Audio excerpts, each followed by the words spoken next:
कविता अपने माता पिता की बहुत लाडली थी। 3 बड़े भाइयों की बहन थी। कोई भी चीज मांगने पर उसी वक्त सामने हाजिर हो जाती थी। पूरे घर में रौब था उसका। पूरे परिवार और नौकरों पर राजकुमारी की तरह हुक्म चलाती थी कविता। स्कूल में भी पूरा रौब था उसका। बड़े घर की लाडली जो थी वह। ऐसे ही उसने कॉलेज में दाखिला लिया। उसकी ठाट बाट, बड़ी गाड़ी में आना जाना, हर दिन नया फैशन देखकर हर कोई उससे दोस्ती करना चाहता था। थोड़े ही दिनों में उसके बहुत से दोस्त बन गए। पूरे कॉलेज में उसकी अपनी ही एक पहचान थी। इन दिनों उसके घर पर एक रिश्ता आया।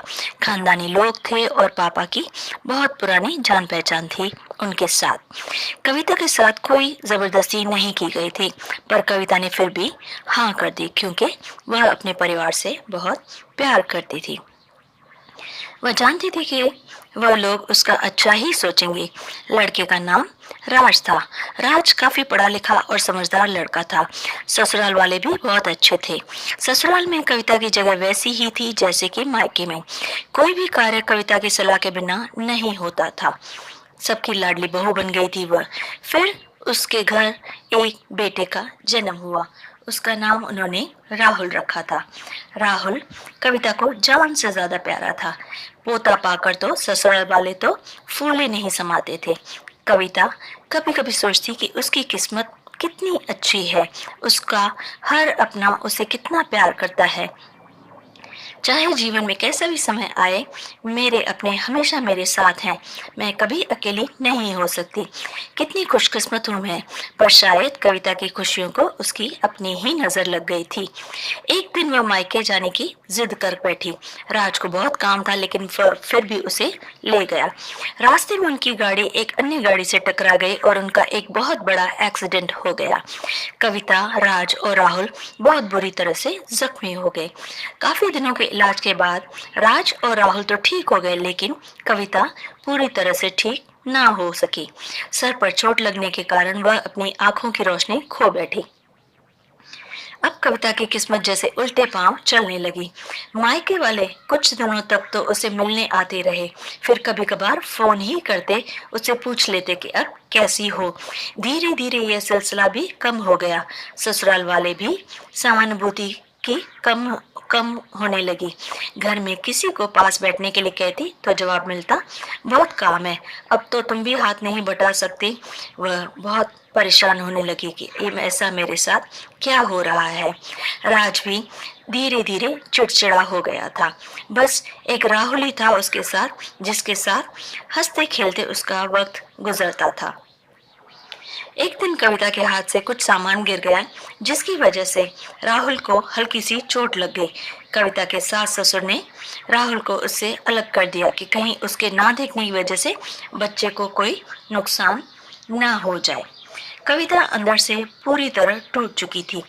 एक दिन उसने सबके सामने मायके जाने की इच्छा रखी तो राज उसे तुरंत मायके छोड़ आया, जैसे ही वह यही चाहता था। लेकिन राहुल को भी उसके साथ नहीं भेजा गया।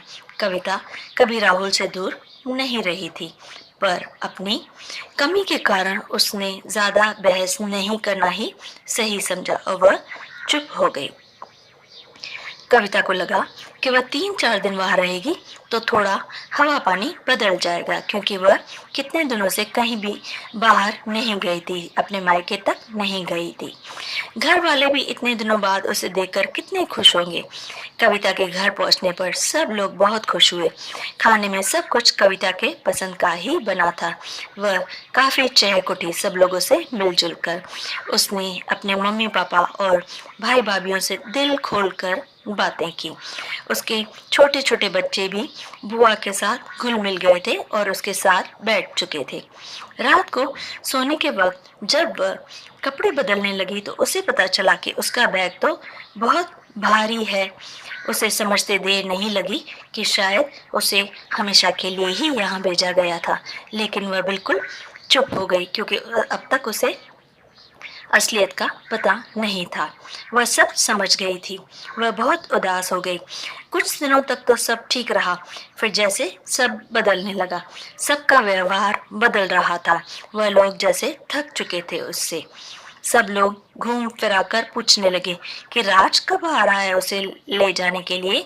वह बहाना बना देती, जबकि वह जानती थी कि उस घर में अब उसके लिए कोई जगह नहीं है।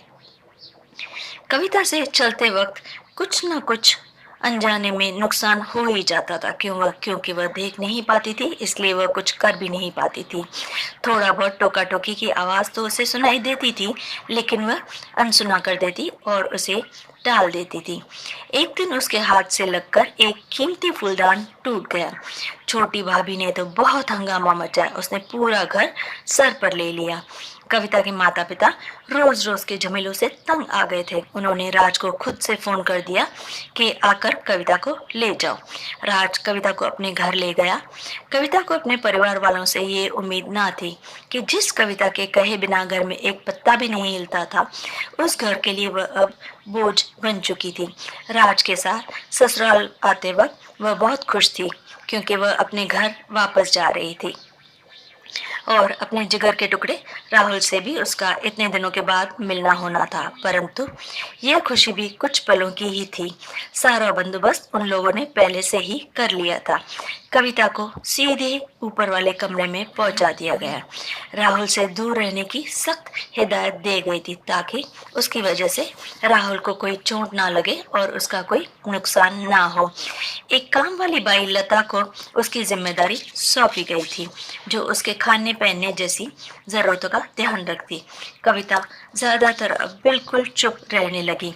कभी कभी काम वाली लता से थोड़ा बहुत बतिया लेती।